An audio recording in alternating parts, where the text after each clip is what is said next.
Hello, in front of me I've got Samsung Galaxy Xcover6 Pro. In this video I'll show you how to connect pendrive. In the beginning, your pendrive has to have USB-C port, and now you can simply plug it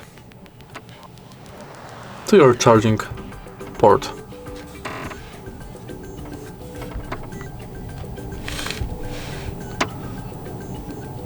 As you can see, USB storage added.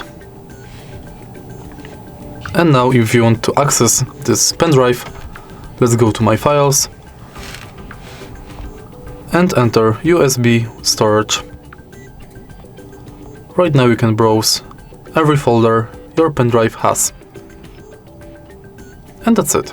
If you find this video helpful, please leave a like, comment and subscribe.